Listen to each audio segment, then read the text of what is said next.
20 kilometers off Lord Howe Island rises a black volcanic spike so sharp and isolated it looks less like a natural formation and more like the ocean itself trying to warn sailors away. It erupts from the Tasman Sea like a broken tooth of some drowned prehistoric thing. No beaches, no gentle slopes, no welcoming shoreline. Just dark volcanic stone thrust violently upward into wind, salt, and open water. And for a very long time, humans assumed almost nothing alive could truly survive there, which made the discovery all the stranger. Because in 2001, scientists climbed this hostile sea tower and found a species thought extinct for nearly 80 years. Still alive, still breeding, still clinging to existence on one tiny shrub growing from bare rock above the sea. Sometimes the world does not lose things. Sometimes it simply hides them somewhere difficult enough that humans stop looking. Welcome to Tavern Reflections. Pull up a chair, pour yourself something warm, and settle in beside the fire for tonight's reflection. Tonight, we head deep into the Tasman Sea, to a place so steep, lonely, and hostile it feels less like an island and more like a geological warning. Ball's Pyramid is one of those places that photographs fail to prepare you for properly. Jack Tucker once described isolated islands as, quote, places where the world forgets to explain itself properly, end quote. That feels appropriate. Because this story involves volcanic ruin, impossible climbing, extinct insects that refuse to cooperate with extinction, and strange emotional pull that humans feel toward places difficult enough to remain mysterious. If you enjoy strange stories, eerie reflections, forgotten places, and darker wanderings through the edges of reality, more strange doors await at TravisSivart.com. Now then, let's head out into open water. Ball's Pyramid rises from the Tasman Sea about 20 kilometers southeast of Lord Howe Island.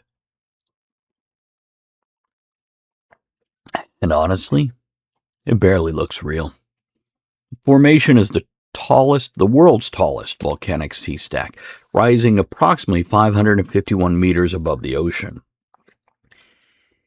It's the eroded remnant of an ancient shield volcano formed millions of years ago as part of some volcanic system that created Lord Howe Island. But statistics fail to communicate atmosphere. You can say tall volcanic sea stack, and technically that's accurate. But emotionally, Ball's Pyramid looks like the ocean accidentally stabbed itself. A jagged black spear of volcanic rock thrust violently upward from endless gray water, steep enough that from many angles it appears almost vertical. The cliffs are dark, sharp, hostile. Seabirds wheel endlessly around it like scraps of paper caught in storm winds. And the Tasman Sea, it doesn't help the mood. The water surrounding the pyramid is famous for rough conditions, powerful swells, sudden weather changes, and isolation severe enough to make an experienced sailor deeply respectful, which is essential when you're going on the sea. You must respect the wind and the waves. There's places on Earth that feel welcoming. Ball's Pyramid is not one of them. But really, Ball's Pyramid, make a teenage boy giggle, wouldn't it? Anyhow, it feels defended. The formation is named after Lieutenant Henry Ligbird Ball.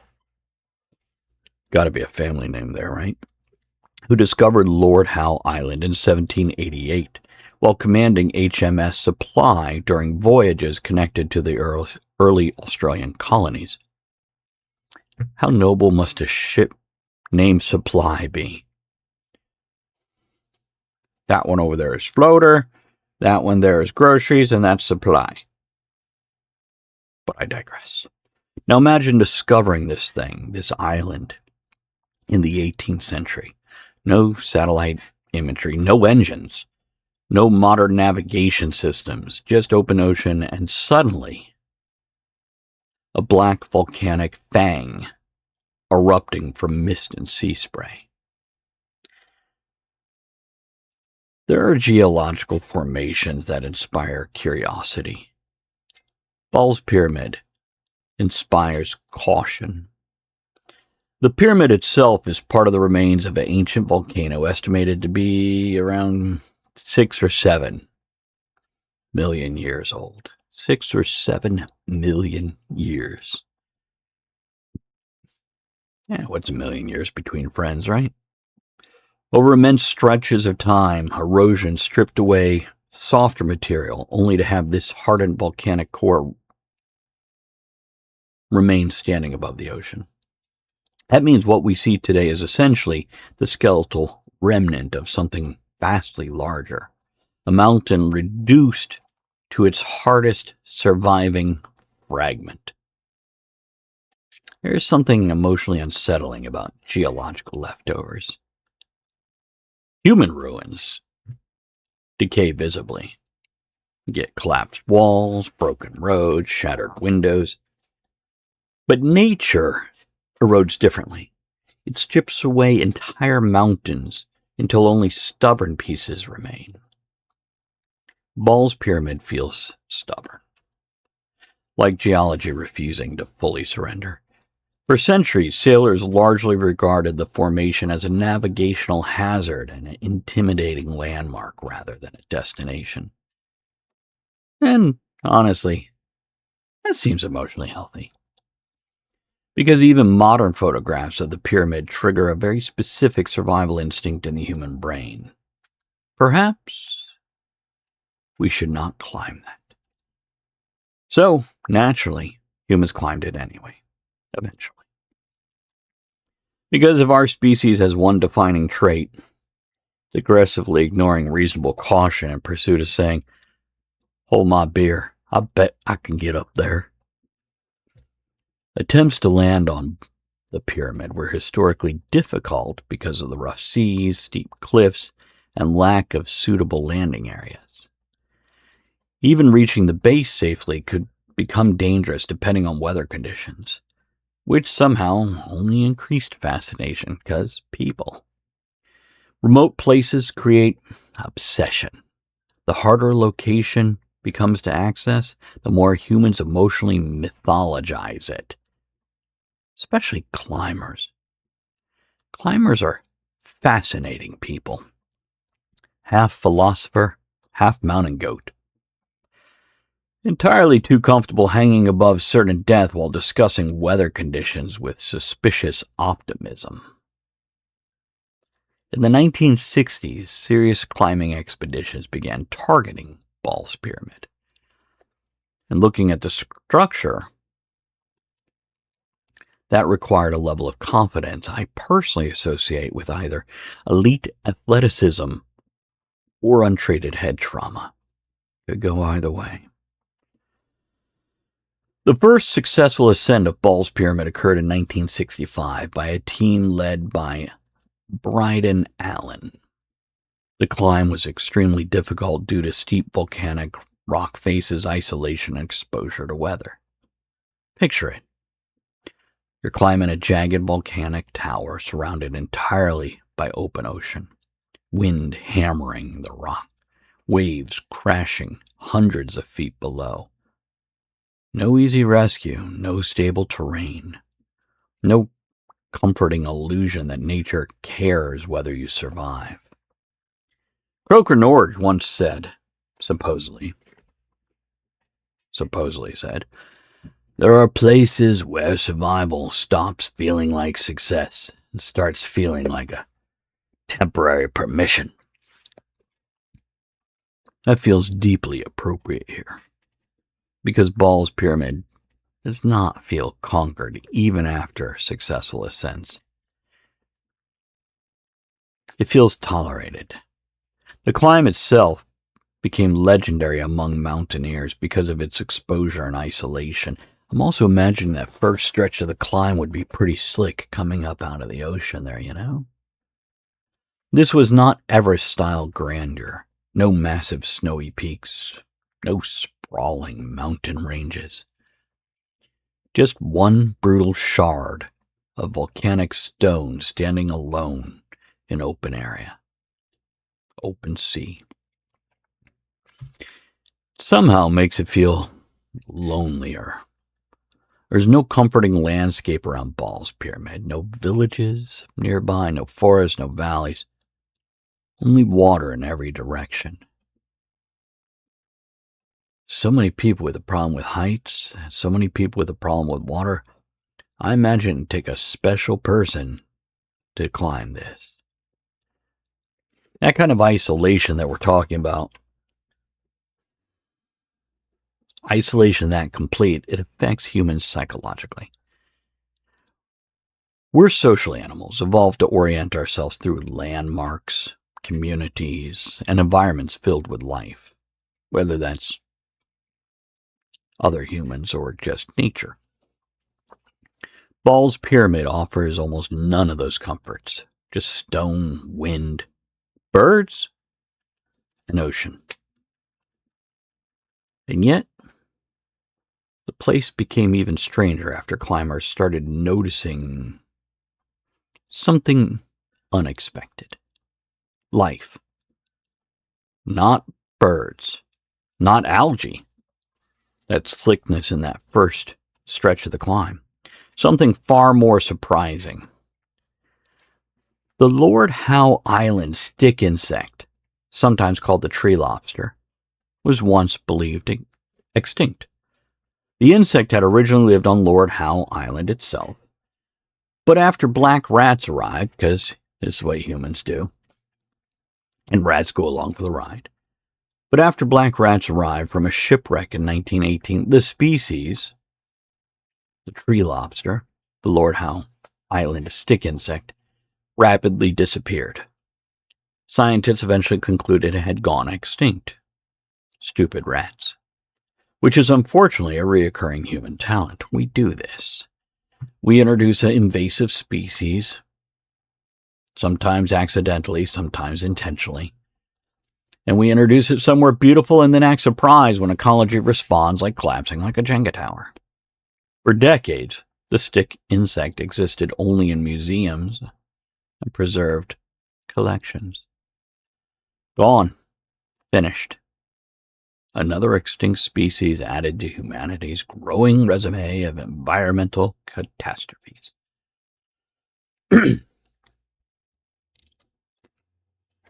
Then, climbers on Ball's Pyramid began finding strange evidence. Dead insect remains. Fragments. Signs suggesting something impossible. Can you imagine being the climber and you're like climbing this and you find a dead bug? What makes you go, I'm going to bring that back with me. Check and see what that is. I don't recognize that bug. But anyhow, they found signs of something impossible. And at first, nobody fully understood the implications. Because again, Ball's Pyramid looks like a place where life should lose arguments with gravity almost immediately. Yet, somehow, in 2001, scientists discovered a teeny surviving population of the supposedly extinct insects living on the pyramid. The insects were found clustered beneath a single shrub, growing in a protected crevice high above the sea. Nature had caught the seed of a shrub, dropped it into a crevice where enough dirt and fresh water had gathered, but not too much of either. and a shrub grew. And these insects, who were extinct over there, somehow found their way over here to that one little crevice with that one shrub. That detail sounds fictional, even while entirely true.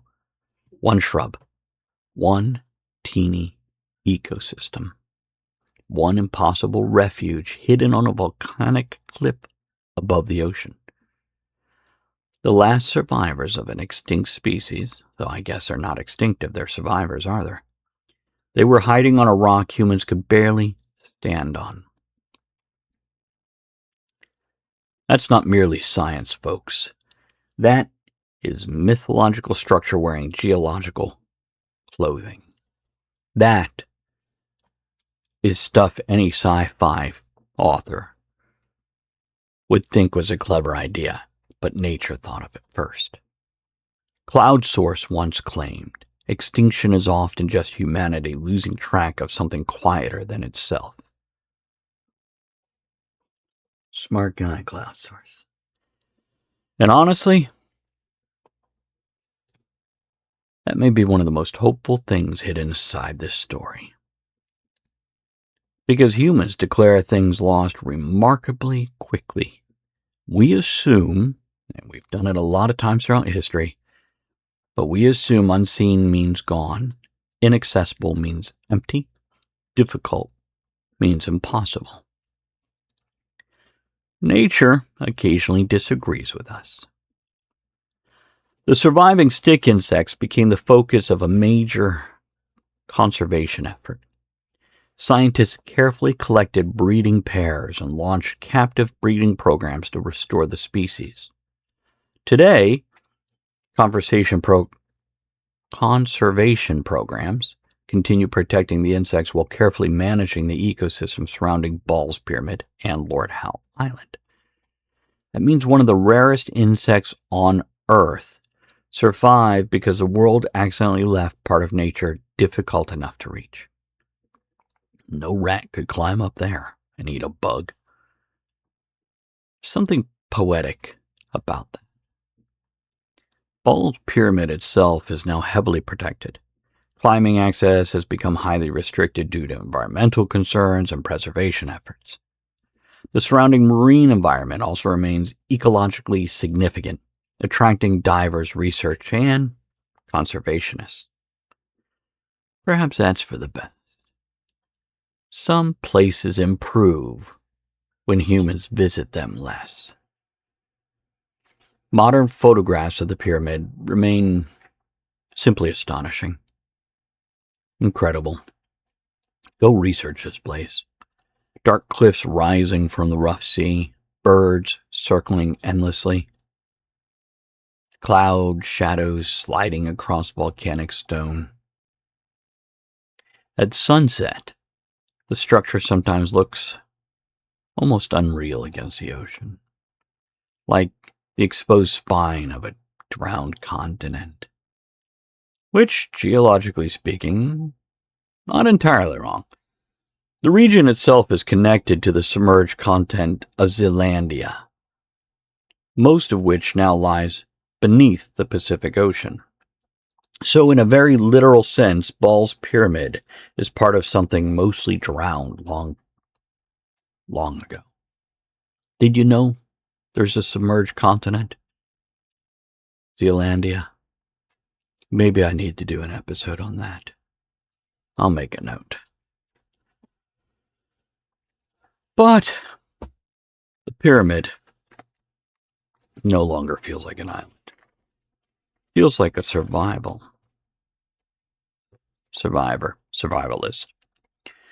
A fragment refusing to disappear entirely beneath the sea. Hold on, I gotta write Zealandia.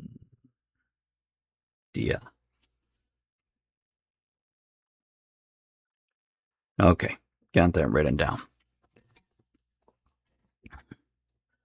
But there's a fragment refusing to disappear entirely under the sea. And perhaps that emotional tone explains why people remain fascinated by it. Ball's Pyramid sits at the intersection of geological violence, isolation, extinction, survival, obsession, rediscovery. So many things, all wrapped up inside one lonely volcanic spear standing in hostile water. There's easier places to admire, but easier places rarely become legendary.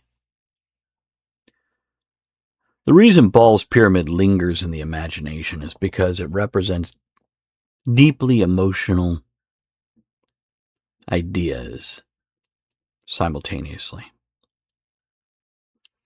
First, we're fascinated by isolated places, especially places difficult enough to preserve mystery.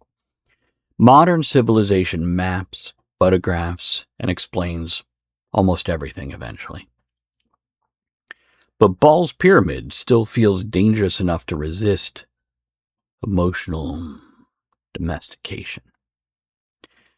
Second, humans often mistake unseen for gone, as mentioned before. That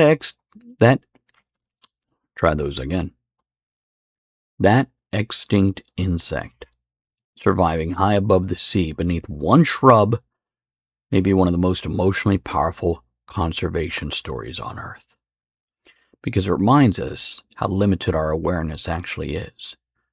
The world still contains hidden things to be amazed about, to draw wonder from you, to strike the curiosity. Still contains survivors, things that have survived us. Small, stubborn forms of life clinging quietly to impossible places while humanity loudly assumes the story ended already. Perhaps that idea resonates because people feel similar sometimes. We often feel forgotten, overlooked, written off, yet still surviving quietly somewhere difficult. I know I've felt that way, forgotten, overlooked, but still surviving. Sure, I'm not alone in that feeling. There's also something profoundly humbling about geological timescales. Ball's Pyramid is millions of years old.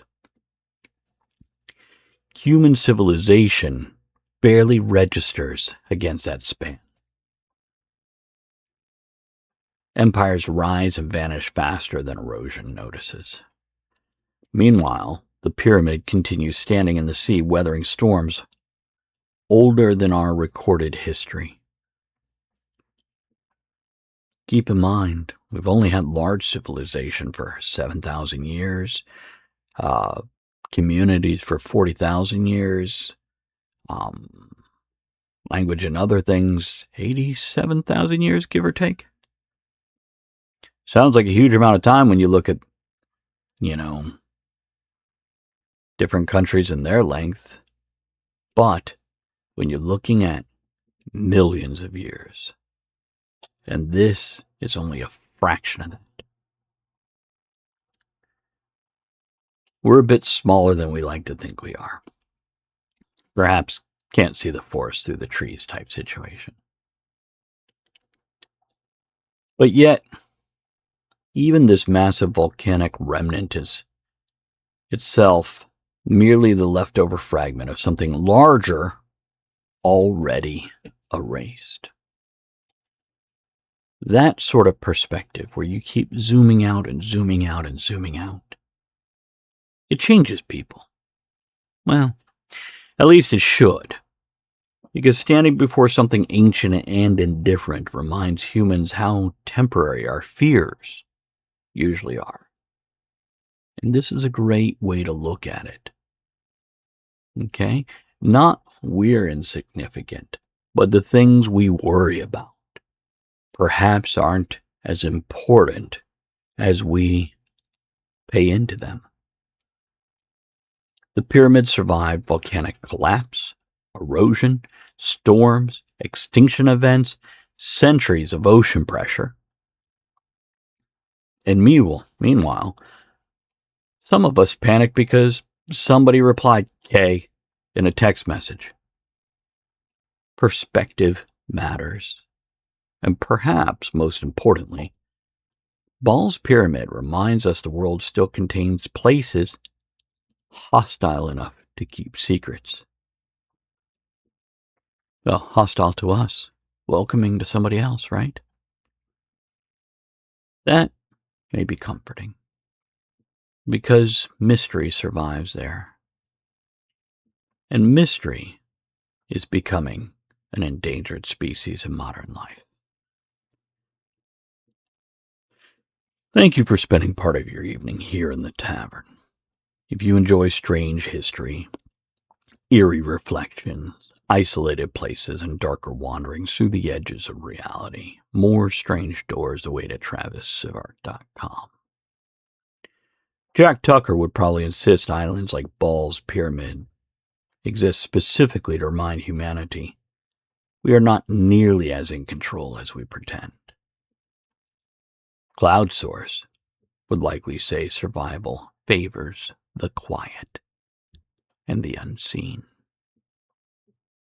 So sometimes being the loudest thing in the room and attracting the most attention is not the wisest course. Sometimes it's just the opposite. Or both may be correct. So until next time, mind the shadows. And remember that some impossible things survive simply because the world forgot where to look.